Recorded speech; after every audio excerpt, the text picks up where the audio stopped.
our biggest enemy a lot of times be us. We be our own biggest enemy.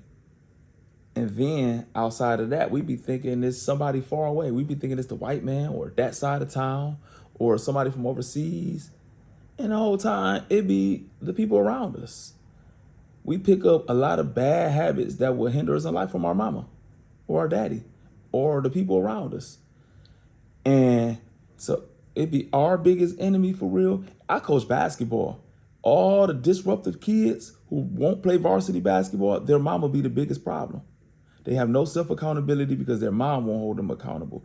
Everything is, well, my baby. No, quit. No, like that's the problem. And so our mamas be the enemy, our people, our environment.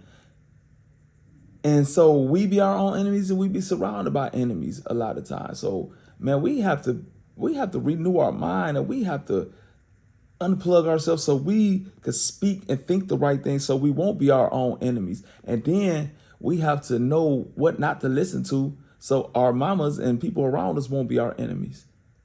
Where they will be our enemies, where they words won't affect us. So we know like, all right, man, I have to love you from a distance for real. Or I rebuke that. Or we had to teach people how to treat us. And so even like I grew up thinking the other side of town was our biggest enemies. And all the hate we got, all the houses getting broken, it was by people of our own block in our own neighborhood. I got two dead nephews and both of them was killed by people from our own neighborhood. And we went to war with other sides of towns and stuff like that. And the whole time the people down the street killed my nephew. And so a lot of times our biggest enemy be within ourselves and around us. So we have to unplug ourselves and understand we have to deal with like-minded people, not like-skinned people or like-blooded people. Just because we have the same blood or the same skin complexion or from the same side of town don't mean that's the person God has put in our life to align. That's not the person who we should be aligned with. Jesus couldn't perform miracles in his own hometown because of the disbelief.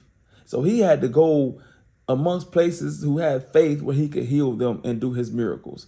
And so we have to go where we celebrate it, not where we tolerate it. And a lot of times the people around us don't see our uniqueness, and we have to align with people who see our uniqueness and see our gifts, who we could partner with to take our life to the next level. First, we have to change our stinking thinking.